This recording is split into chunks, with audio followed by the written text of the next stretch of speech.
E como vocês sabem, né, que nos acompanham todas as sextas-feiras, hoje é dia da nossa... recebemos aqui no estúdio, tá bom, do Cidade Alerta, a nossa colunista, professora de Direito da UEPB, a doutora Mariana Tavares. E hoje ela vai esclarecer as obrigações dos motoristas que se envolvem em acidentes e ainda responder como reclamar e exigir a reparação de prejuízos no acidente. E você, como sempre, vai poder participar da nossa conversa, fazendo suas perguntas pelo telefone, está aí na sua tela, 3216-5088. Fique à vontade. Como eu sempre falo, esse espaço aí, claro, também é todo de vocês. Bem-vinda, Mariana, satisfação recebê-la aqui mais uma vez.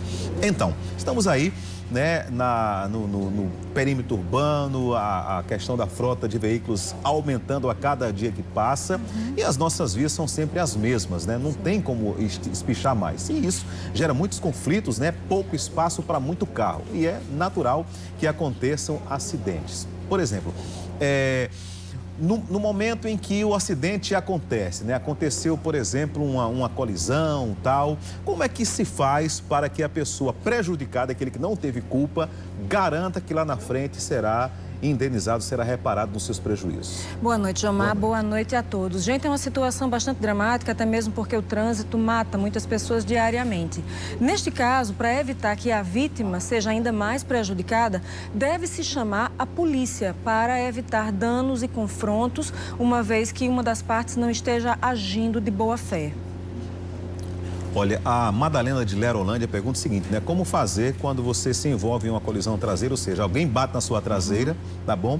E o condutor desse veículo é uma pessoa menor de idade. Nossa, vamos lá.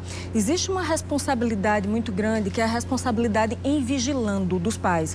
Então, se existe um condutor menor de idade, suponho que ele tenha pai, mãe, enfim, algum responsável. E nesse caso, é o responsável quem vai responder por aquele adolescente, enfim, aquele jovem menor de idade que estava conduzindo o veículo e gerou prejuízo. Sem falar que a colisão atrás é sempre culpa de quem está atrás.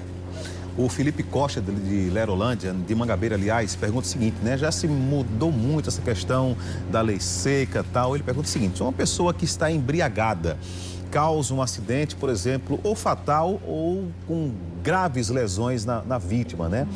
Essa pessoa vai ser presa, vai continuar presa ou é passível de, na audiência de custódia, ser liberada? Pois é, outra questão dramática, porque pelo rigor da lei, aquele que se embriaga e vai dirigir, ele tem que ser preso e tem que ser mantido preso, porque aí já não é mais uma questão de prejuízo, e sim uma questão criminal que está realmente no cenário.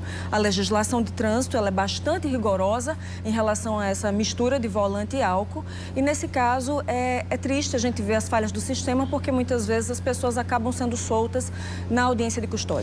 Ele também perguntou o seguinte, né? Vamos dizer, no caso de um acidente, por exemplo, né? Você vem numa moto e uma pessoa vem, bate em você, quebra a sua perna, né? Você vai passar ali meses, muitas vezes, né? Pode ser até um ano em recuperação, dependendo da lesão. Ele pergunta o seguinte, se a pessoa que foi quem causou o acidente, se deve indenizar a pessoa foi ferida, inclusive pelo tempo que a pessoa passou sem trabalhar.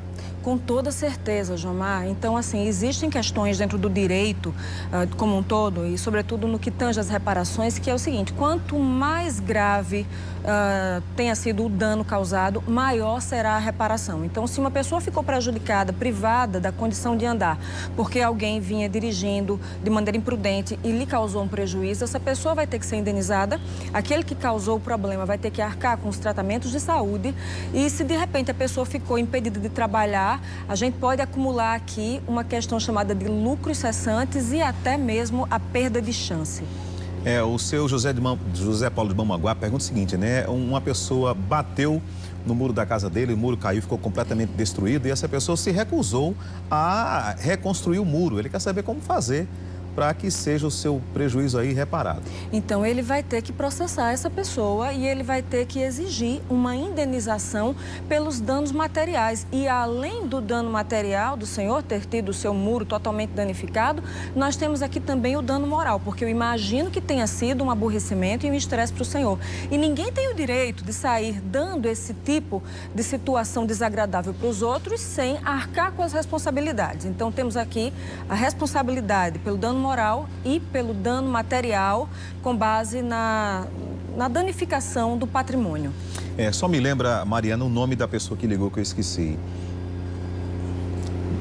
Dona Fátima Oliveira pergunta o seguinte, né? Se é verdade que no caso de uma colisão, por exemplo, contra um poste, e o poste é danificado, é quebrado, se a pessoa tem que pagar o poste, a Energisa. Com certeza absoluta. Então, diante de uma situação em que nós temos danos, seja o dano ao patrimônio de um particular, seja o dano ao patrimônio do Estado, o dano está ali, materializado.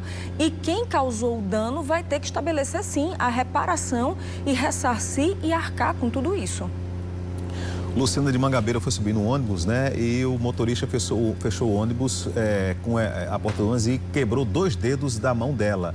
Ela quer saber o que pode ser feito numa situação como essa. Vamos lá. Primeiramente, identificar, né, em que empresa esse indivíduo trabalha. Essa empresa ela tem que ser processada pela senhora, porque quando uma empresa contrata uma pessoa, essa empresa está, de certa maneira, se responsabilizando pelos atos daquela pessoa durante o trabalho. E se a pessoa, no caso o motorista de ônibus, agiu de maneira tão desrespeitosa, e eu já testemunhei algumas coisas desse tipo, você tem o dever de processar a empresa e a empresa, com certeza, terá o direito, de maneira regressiva, a cobrar daquela pessoa que causou esse acidente uma reparação e até demiti-lo por justa causa. Mariana, no caso, por exemplo, do ajuizamento dessas ações, né, de ressarcimento, de cobrança, de reparação de danos, em quais casos vai para o juizado, né, conhecido como pequenas causas, em quais casos vai para uma vara comum? Então, a gente vai para um critério numérico aqui bastante objetivo. Se a indenização que você, vítima, está postulando, ela fica até 40 salários mínimos, você pode postular no juizado especial. Mas se o valor do seu prejuízo extravasa esse teto, e aí você vai para a justiça comum. Ok, obrigado, Mariana, pela presença aqui. Mais uma sexta-feira, bom fim de semana e até a próxima sexta, se Deus quiser, com muito mais assuntos e interesses de todos que lhe acompanham aqui no programa Cidade Alerta. Boa noite. Obrigada. E até lá.